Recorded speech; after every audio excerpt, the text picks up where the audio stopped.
Hello and welcome to Comic Cuts, the panel show. My name's Kev F. Sutherland. You might know me as a writer and artist for Beano, Marvel Comic, Oink, Red Dwarf, Doctor Who, the Scottish Falsetto Sock Puppet Theatre, and my graphic novel adaptations of Shakespeare. But chances are you probably don't. My guests today talking comics are Rachael Smith and Paul Kerensa. Hello. Hello. Comic Cuts. We're looking at a panel, and we comprise a panel. There's a few of us. So the panel sees a panel, then we talk about the comics from the panel we discuss, and we call it Comic Cuts. Be honest. I'm impressed by that. That was great. That was marvellous. I have two guests with me today who brought with them a panel from a comic or something similar, and we're going to see if we can identify it and talk about it. Maybe we and you will learn something about comics we didn't already know, or maybe we'll just show off a bit and have an enjoyable chat. Joining me from somewhere up north is Rachael Smith. Rachael, where up north are you? I'm in Altrincham, near Manchester. What's Altrincham like? I think I might have been there. Would I have forgotten it? It's got a lovely market, lovely outdoor market, but it's been a funny one because I moved here in December, and obviously it's only just opening up. So people keep asking me what it's like, and I'm like, I mean, the Waitrose is nice, the corner shop's nice. There's not really anything else to do, but it's looking very nice now that I can go and shop some things. Because your comic strips are rather autobiographical. The thing that we all saw last year, quarantine comics. What was the chicken and egg situation there? Did you start the quarantine comics because you had nothing else to do, or were there ongoing processes that led to that? I actually started the pandemic so I could make comics. No, that wasn't how it happened. I started them on March 21st, which I think was the day before we went into lockdown. And I'd been feeling quite despondent about everything and a bit useless and a bit sort of like, oh, I'm just drawing stuff. I'm not really helping anyone. And, you know, I didn't feel very essential. My friend Heather reminded me that if I'm good at anything, it's making comics that make people feel a little bit less alone. So I started making little comics about the lockdown and how I was feeling about it. And to start with, it was just kind of a selfish thing to do because it was cathartic for me to get my feelings out and on paper. People started like following them online and social media and stuff. And I got lots of messages saying like, oh, how are you writing? What's in my brain? And I'm feeling the same. And you're making me feel like a lot less alone going through this. And that was really lovely. So I carried on and did them. I did like the first 200, and then my agent sorted that out to get that published in a book, which is out now from all good bookstores. All good bookstores? It's in Waterstones. Yeah, I'm in like proper bookshops. Yeah. My mum keeps sending me pictures of it and stuff. It's very sweet. Was there any point where you found the pressure? I mean, you said after the 200th one, and that's actually quite a daunting figure to anyone to hear. Yeah, I mean, it's a big chunk of work, but I actually carried on after that as well. So there are like, I think I got to nearly 300 of them. And then I had to stop because I had actual other work to do. This is a thing that obviously once upon a while, there were loads of daily newspaper strips. There aren't so many these days, but essentially that's what you were doing because your format is a 4-panel strip, just like a newspaper strip. But yeah, that sort of it wasn't always 4 panels, but my rule was they had to fit on an A4 piece of paper. Mm-hmm. So if I did have to make quite concise statements. And if I couldn't fit it on there, then maybe I wasn't really sure about what I was saying. But yeah, some of them did stretch to like 7 panels, but then I was punished because they'd have to be really like tiny. Do your own comic strips make you laugh? Sometimes, yeah.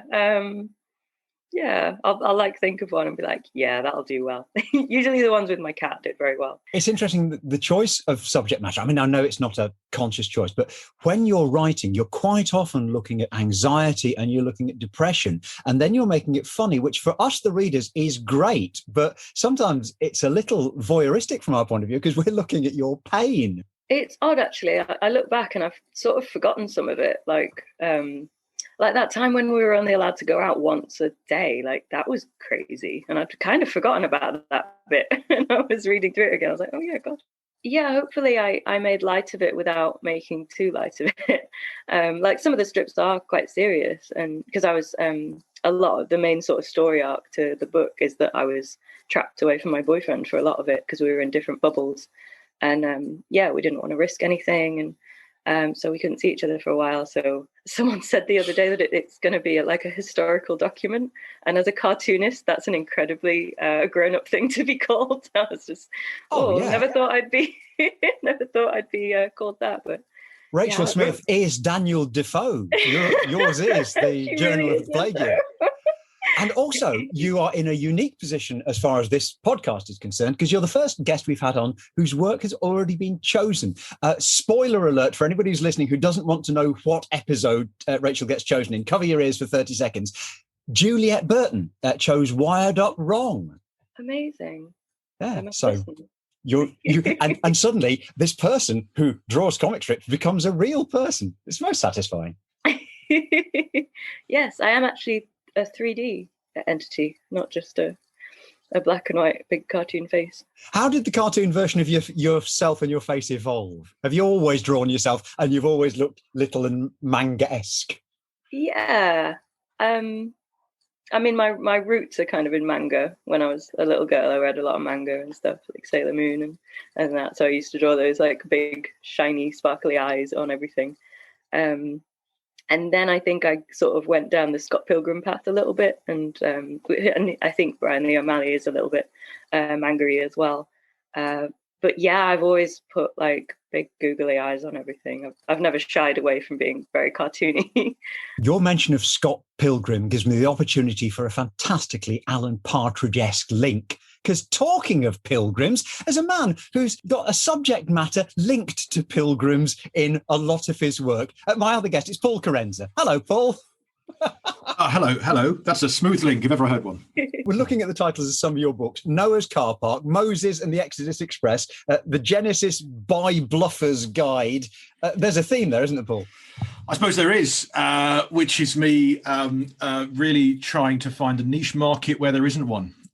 Which is the narrow crossover between comedy and religion, and it's been an ongoing fascination one, I suppose, to retell some of those old stories in a hopefully fun way. But it turns out that that's always an uphill struggle, because some people don't want to have their religious books anywhere to do with comedy. So it's an ongoing challenge. Really? Have you had hostility and negative reaction? I think I've had no placards. And part of that, I suppose, is that I'm coming from it from a pro angle, I suppose. But it's more, I think, the fact that you could just see it in terms of sales. It's just in terms of being the ones that latch on are the ones, the books I've done, which are, I hate to say telling people the things they already know, but I did a book touring around lots of different types of church, for example, or a book on the history of Christmas, and they did much better than the book that was meant to be the retelling of the book of Genesis via sketches, cartoons, funny little quips and retellings was the toughest book I've tried to get off the ground, because the religious people think I'm being too flippant with religion, and the comedy people think I'm being too preachy. So there's like one bloke in the middle who goes, that's the book for me. We have a bit of an overlap, because I have been paid by Bible Society to do comic strip adaptations of, I've done the Book of Esther, I've done the Book of Joseph. They haven't published them yet. They've paid me fine for them. And by the way, I'm an atheist adapting Bible stories, which is, if anything, worse. I would say that would be the other side of bad. But I've had no hostility. When I did it, the first time I dabbled in this area, actually, was I did my third Edinburgh Festival show, which was on the Book of Genesis, and I thought, start at the beginning. No one starts with Leviticus. I mean, you probably gloss over that one anyway. But partly because my show wasn't, because it was my third show, I wasn't kind of sure if I had the full hour of really good quality stuff. But also because I wanted to hear other voices. I didn't want to be just one guy preaching. I had this idea where I do sort of 40 minutes, but I'd invite two different guests per show, two other comedians, to give their take on a story from Genesis, and a lot of them needed to be told what are the stories in Genesis. I had to go, well, it's not, someone came with is Jesus in Genesis? No, he's not there yet, he's later. But you've got Noah's Ark, you've got Abraham, so you've got Abraham and Isaac, but you've also got Abraham and Ishmael, so you've basically got sort of the grounding of Islam, the grounding of Judaism, Joseph and his dream coat. So any tenuous routines you have related to animals, relationships, religion, Andrew Lloyd Webber musicals, this was the show to do them in, and it was great. I had about 30 or 40 different comedians coming and giving their take on these stories, and atheists, agnostics, Muslims, Jews, Christians, all sorts. And just because you're an atheist, you can still talk about these things in, I think, a fun way. The ones who I think didn't go across great were the ones who just spent 10 minutes going, well, it's not true, is it? It's all a fairy tale. It's fine if you want to. And in fact, audience members who's saying, well, I side with that guy. I believe what he said, but kind of ruined the show for me, because it's like you don't go watch Cinderella with someone going, oh, by the way, this is all rubbish. You go, let's invest in this story and tell us that story that has been retold many times over the last few thousand years. I started by coming in at that religious angle, Paul, and that was only because of that mention of Scott Pilgrim. I'm regretting it already. Paul is an award-winning writer for Miranda and Not Going Out. You've got RTS awards, you've got comedy awards, BAFTA nominations. I've never seen them, but apparently, I got. I share a little, tiny square millimeter of some of them, perhaps. But I just work with other. I cling to the coattails of other successful people, really. And Lee Mack, Miranda Hart, Chris Evans, people like that. But and of course, with each of those people, my advice to any writer who does what I've done is you've got to find the ones who are going to keep making TV shows. So like Chris Evans is now just doing radio. I'm going, oh, that's no good for me. Miranda Hart's doing children's books. Great, but come back to telly, So right now I'm just clinging to Lee. That's it. There was one team-written sitcom I did called After You've Gone, which was a Nicholas Lyndhurst sitcom about 10, 15 years ago. And it was an American showrunner who was really come over to the UK to try and get that American style of sitcom going. But of course, in America, they've got a budget and they could get 30 writers and coffee and donuts. And over here, you could afford 5 writers and we had to bring our own donuts, and we were all a bit grumpy when we got there. So it's, we tried and we gave it a go. But I think in this country, we go for the sole creator or writing partnerships, that sort of thing, But the team written thing, I think it will work, but only if you've got that really big budget. And I work with, I did the Chris Evans and Matt LeBlanc series of Top Gear. And if you didn't see it, it went really well. And if you did see it, differently. But working with Matt was a dream come true, because I grew up on Friends, and he loves talking about Friends as well, which is great. I just was there hanging on every anecdote. But I think he was surprised because we got to the studio and he'd worked with us a bit in the office. And so he's like, okay, where are the writers for a huddle to look at this line that I've now got to say? And I turned up and then one other guy, and he's like, well, is this it? And I go, yeah, this is the BBC now. This is not NBC. We don't have 15 people who gather in and quickly, give all their sort of New York wit. You've got a bloke from Surrey and a bloke from Essex and you and your brain. So good luck. Well, let's see how our group huddling and team consultation works on the Zoom call today. I've asked everybody on the panel to bring a panel to the panel. You'll be able to see these images on my website, kevfcomicartist.com. They should also be on the episode artwork from these podcasts, depending where you get your podcasts from. But don't worry if you can't see these pictures, because we're going to describe them. And Rachel, with your blessing, I'd like to have a look at your panel first. Now, Paul, have a look at what you can see on that screen, and for the listener at home, have a go at describing it. So I can see a square. It's a house. It's a couple of suburban houses, actually, side by side, terraced houses. It's May is the caption at the very top. And top left window, we've got a woman comb. It says as the comb goes through the thing. You've got really, it's about 2 people leaving the house, off to school. Morning, Ryan. Morning, Jonesy. And you can see people in the windows there. You can see the kissing of a couple. You can see people getting ready for the day. You can see someone seemingly helping them in some position, and people leaving for school. And it's a suburban scene, and it's you could see the things going on in the houses. For the purpose of the panelologists, people who study line and composition, that sort of thing, I would say that although these look like brush lines, my guess would be that this has actually been drawn on computer. The colouring is flat, deliberately so, and wonderfully so. It's got almost a screen print-like quality to it, but also a digital colouring quality, which you immediately recognise. There's something about the choice of those pastel tones, which seems to come from your Photoshop template and otherwise. It's a British suburban street, I would say. I mean, could possibly be Australian, but no, it's definitely British, isn't it? These are 2 3-story semi-detached houses with school children in British secondary school uniforms walking out of the doors with backpacks slung over their shoulders, which I assume is what the kids do these days. I used to have a briefcase myself. And someone's playing an acoustic guitar in a window, and someone in a top window. Oh, it's a mother tying up a child's tie, I think. Although it does for a moment look like it could be a murder. But yeah, it is. It's definitely a British street, isn't it? It's got that sort of slate grey colour that was clearly popular about 30 years ago when building houses. And Paul, would you like to have a guess at what comic or kind of comic this could be from? I don't know. I honestly don't know. Is it aimed at older children? I don't know. I'm keen to know more. Okay. And similarly, I'm drawing a blank, but I would say that this is a book from the last 10 years. And I would say it's from a book, not from a floppy comic or a serialized strip. I mean, it could have appeared as a webcomic, but I'm saying this is in a graphic novel, and I'm saying this is a graphic novel that's probably widely distributed. I wouldn't be surprised to find this on the shelves in Waterstones. It may be something whose spine I've looked at. As for its name, I don't know. So let's have a guess that it's called Ryan and Jonesy. Rachel, put us out of our misery. What is it? So this is from a webcomic by John Allison, and it was from a story called Expecting to Fly, and it was published in 2014. Can I talk about why I like this panel? Please. Okay, cool. So this is a panel that's just always stayed with me. So even if this is the only panel you see about these 2 characters, I think we're shown so much about them. So you've got Tim's house on the left here. Sorry, Tim Jones is his name.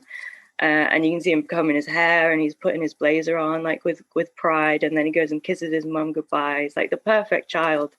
And then we've got Ryan on the right hand side. I'm not sure what he's doing in the top window, but he looks a bit spaced out. Maybe he's woken up late. Oh, are those previous panels them en route to the door?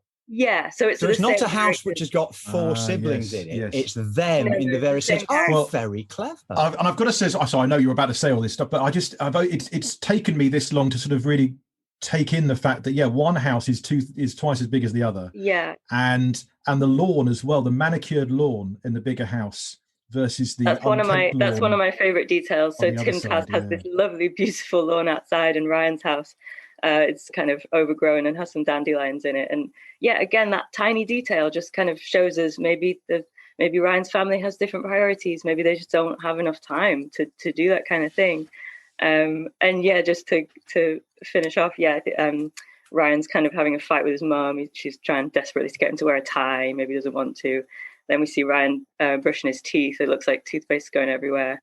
And then, in the living room, he's playing some acoustic guitar. He probably has about 30 seconds before he needs to be out the door, but he lives quite fast and loose. And then they're both out the door, just happily saying good morning to each other, even though they've had very different mornings. And off they go to school. And we're just told so much about these characters, the relationship with their mums, their morning routines, the environments that they're both growing up in. And I don't know.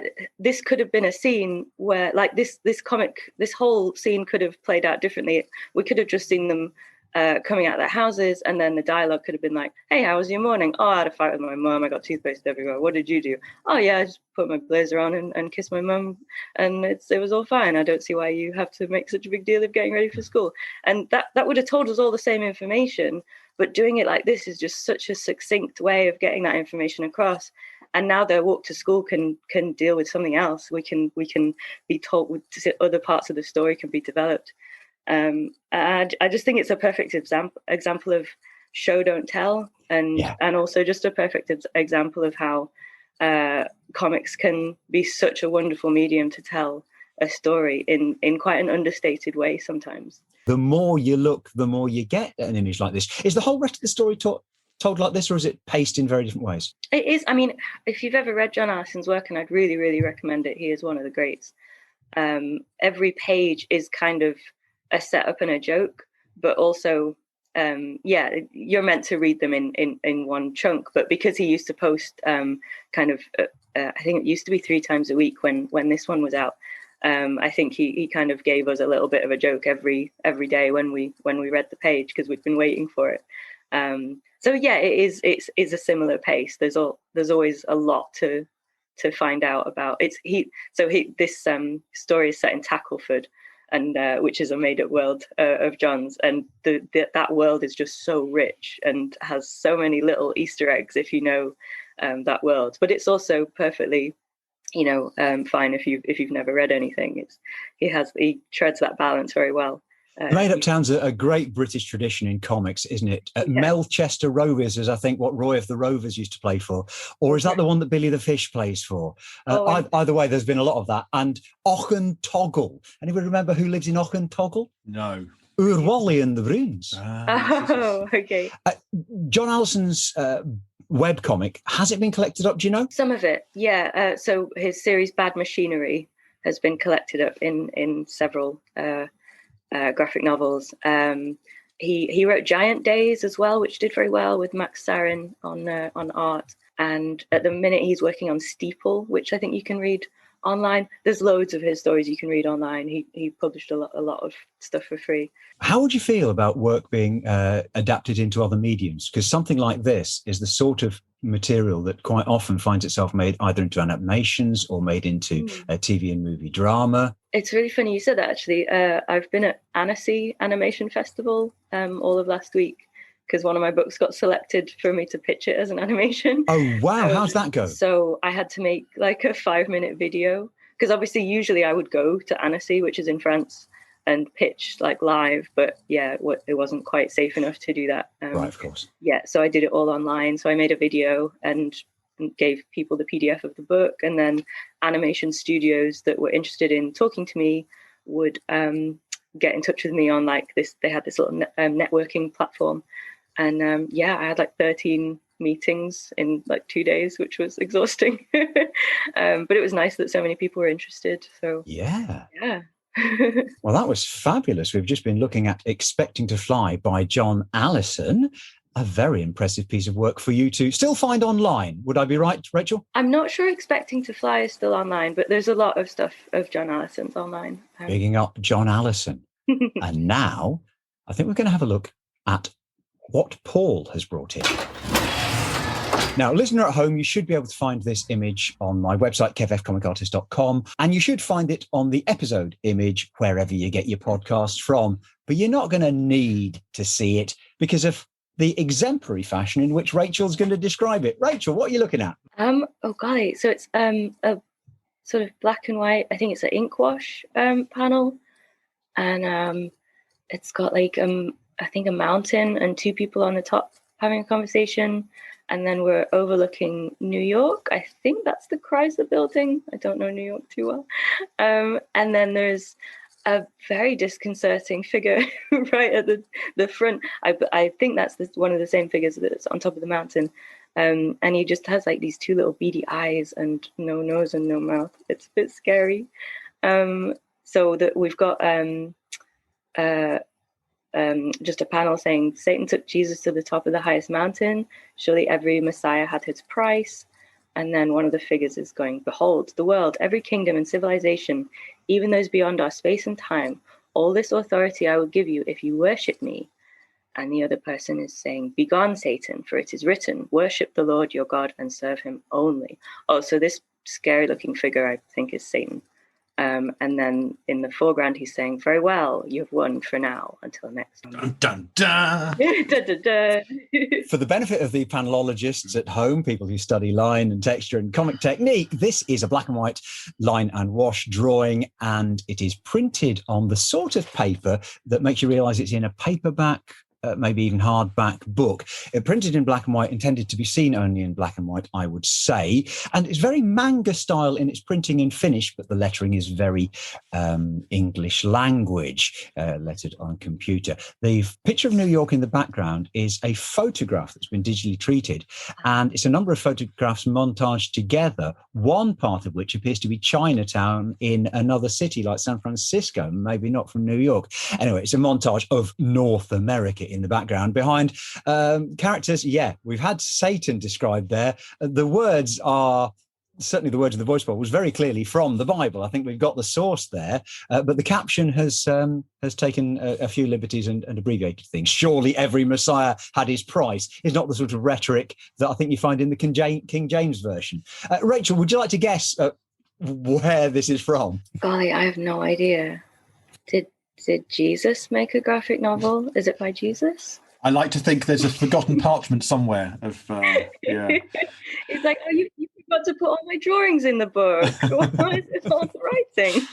I'm going to have my stab in the dark, because I do know that there was a graphic novel Bible done by an artist called Shiku, Siku, who'd previously worked for 2000 AD. And this could conceivably be his style, although I think his book was supposed to be in colour. But I don't know. Paul, what is it we're looking at? You are exactly right. Shiku, there you go. Shiku. Hey. The manga Bible. This is the raw edition, which I think just means it contains the Old and New Testaments, because I think obviously a book like this took a little bit of time to put together. And yes, it's by Shiku, and yeah, that's I could have picked anything from there. If I as a comedian, I probably should have picked something funny, but I didn't. I picked this one because I thought, who else is going to pick the manga Bible? So here we are. Well, I mean, I think a lot of people would have picked the manga Bible. I've seen a colour version. Are you aware of a colour version? Yeah, I think. Well, in fact, I got this. I don't know when I got this now. At least 10 years ago, and I think since then there are now some different versions people have caught onto this. 2007. This was, but there are some colour versions certainly since, and some different people are doing different versions like this. It's in terms of those people who trying to, like, you've worked for Bible Society, trying to get different versions of the story out there to different people. The growth, I think, of graphic novels and people actually take it more seriously means that, yeah, publishers are now commissioning things in this area. Yeah, I guess the reason that we'd have done the manga Bible as a black and white version, which I think is possibly taking Shiku's colour version and turning it into this black and white version, that would explain the photo montage in the background that may have looked totally different in colour. Obviously, print a black and white book and you can make it way, way cheaper. The colour book would have had to be over 20 quid. Yeah, this was $8.99 Hodder and Stout. There you go. And that was 2007. Does it have to cut a lot of the book? Obviously, it has to pick and choose, doesn't it? Well, it does. Bits it glosses over, and bits it changes. Like, for example, the quotations here. I can't remember the exact wording in any of the traditional translations, but I'm pretty sure space and time is something that is not included in anything but this one. But I think one of the reasons I kind of liked this panel is that it's one of the many times in here where they do take a few liberties, but it shows how by actually illustrating it, you can add to it in so many ways that when you can read a dozen different translations that talks about, I will give you all of these cities, and it tells you all about, the devil taking Jesus out to the wilderness. This is before sort of the ministry of Jesus, before he goes off and does any parables, miracles, those sorts of things. The devil, goes into the 40 days, Lent, all that sort of thing, and tries to tempt Jesus. And when you see it written down, it just says he shows him the cities of the world. But of course, back then you think of the cities of the world being fairly dusty and limited, but they've showed you here the Chrysler Building and different cities from across the world. And I think you've even got hints of sort of ancient temples and things like that. So it's past, present, future, the entire planet, and indeed beyond our space and time. So it just gives it a little bit more scope and scale, I think, that you get from any text. Well, there are a lot of traditions that say you shouldn't depict things. I mean, you're not supposed to make graven images. And I know the Wee Free Church up in Scotland and the Puritans, of course, back in Henry VIII's day, it was all about getting rid of those images. The Stations of the Cross were taken down, the stained glass windows were taken down, and not being allowed to depict any of this is actually quite a touchstone for a lot of people, isn't it? Well, yeah, I don't think the manga Quran would have sold quite so many copies. But the manga Bible, to a lot of strict people, to a lot of people whose observation is interpreted in a different way, would still be verboten.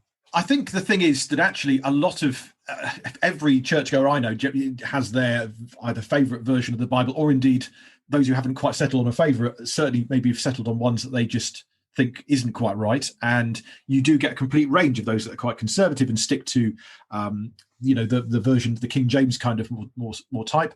Those who take a lot more have changed it a lot more. Often that's to do with changing it from being quite so masculine in terms of the lots of he's and that hymns. And you get a few hymns still in church. Thanks. I'm here all week, but till Sunday, I have a day off. But But yeah, there are ways of taking. There's a version of the Bible called the Amplified Bible, which it takes every single adjective really or noun and gives every possible translation. So it will have in brackets after every word, it would say ark brackets boat or vehicle or vessel, and as a result, the Amplified Bible is huge. So it's thorough but too huge. So something like this, I think, I like the fact that it's trimmed down. It's not big. I'm holding up to the screen now, and it's like a centimetre and a half in terms of pages. It feels a lot more readable than I think any other version of the Bible I've ever come across. But yeah, some people would take issue with it, but I think the sort of people who take issue with it are probably the sort of people who aren't really going to be tempted to pick up a graphic novel or a comic book anyway. In any case, so I think it's, for its target market, I can see that it does its job well. Is God given a look, or is it just is he like Reader's voice in the Beano, just off the side? Yeah, it's pretty much. Look, I'll go through for some random other pages here. You've got, for example, the parting of the Red Sea with Moses. You've got some great bits of sort of the Old Testament stuff. I think does it really well in terms of things like Samson shaking the temple. Samson and Delilah. Samson's there chained up and the temple thing crashes down. Those are stories that are the reason those got made into Cecil B. DeMille's films is that those stories from the Jewish Bible are big, dynamic, often visually orientated stories. We were talking about my adaptation of Book of Esther. I did Joseph as well, which has got great visuals, action and drama and stuff to show. But then there's things like, doesn't God make it clear you're not supposed to depict him? Oh, and also you're not supposed to say his name. Well, yeah, technically, if you go back sort of some traditions would, have like this. I always think of it, the Raiders of the Lost Ark version, isn't it? The Yahweh, but you take out the vowels. You don't do the vowels in tradition. Yeah. But Hashem. Yeah, exactly. So I think there are traditions that would say that, but I think there'd be few and far between nowadays. And yeah, there's something for everybody in these sort of flavors. Really, you wouldn't necessarily take a literal view of all of these things. Some of these are just stories that have been told, and there's a truth within them, perhaps. But whatever you want to find with it, it's a great story. I think is the main thing I take from this. But for example, one of the bits that a lot of Christians and Jews, I think, would gloss over in the book of Genesis at the very start is that there was sort of before Noah, like this race of giants. It says there that, and a literal interpretation would go, yeah, there was this race of giants who lived on Earth, the Nephilim. And of course, in a comic book or graphic novel, they're not going to shy away from that. So in this one here, they're depicting those and going, yeah, there's kind of big, scary wolf giant things. Something like this, though, that appeals to the visual sensibilities of someone going, that's epic. The whole scope and scale of the Old Testament certainly is epic. So you've got wars and all that stuff that normally in church they gloss over because it's a bit bloody and a bit epic and a bit violent. And they go for the still small voice of calm stuff. In a book like this, still small voice of calm. We'll have that, but they pack it full of those big epic fights, good versus evil, light versus dark. And indeed, going back to this particular panel, they've actually got the words of Satan here in kind of black speech bubbles, whereas the words of Jesus in the white speech bubble. So, and Satan himself here with kind of this Voldemort, noseless, my Satan's got no nose, how does he smell? Awful kind of depiction. And the whole light versus dark thing, which there's loads of that in certainly in John's Gospel and throughout the Bible. But before that, the Gnostics of the time, you go back a couple of thousand years, and there were whole cults based around this light versus dark thing. And it's a very evocative thing that we still see in, TV dramas today, and indeed in a panel like this. We've just been looking at the manga Bible adapted by Shiku, Siku. Available, as we've discovered, in a variety of formats. And we've been looking at the work of John Allison. We were looking at Expecting to Fly, but there is also Bad Machinery, Giant Days, and many other pieces of work. John Allison got 2 L's in. Yes. So now you know. I hope so. I think it's 2 L's, yes.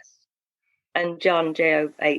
Excellent. That was Comic Cuts. If you've enjoyed it or got any questions, you should be able to find us all on our social media. Rachel, where do we find you on the socials? I'm on Twitter, Rachael, spelled Rachael with an underscore after it. And yeah, I'm probably more active on that one. On my website, rachelsmith.org, has all the socials on it, which is probably easier. And Paul, where do we find you? I'm at Paul Kerensa on most things. So, you have to spell Kerensa correctly, but I'm not going to tell you how to do that. You can work it out for yourself. And also you can find Paul's current podcast, The British Broadcasting Century. Did I get that right? You did get that right. And that's telling the story of the origins of the BBC. And in fact, I didn't go on it on this occasion, but I just did a little treat for those who are watching. This is one I got recently, the 50 years of radio comedy from 1972. And it includes some old comic strips of the early radio comedy characters. So it's kind of little comic panels from a different era. And of course, the other most urgent comic book that you must buy is Quarantine Comics by Rachael Smith, available genuinely in all the best bookshops. You'll find me on Twitter at KevFComicArtist and at the website kevfcomicartist.com. Please click subscribe to be sure of hearing every episode when it comes out, and leave us a review. Why don't you? Thanks again to Rachael Smith and Paul Kerensa, and to you for listening. I've been Kev F, and this has been Comic Cuts, the panel show.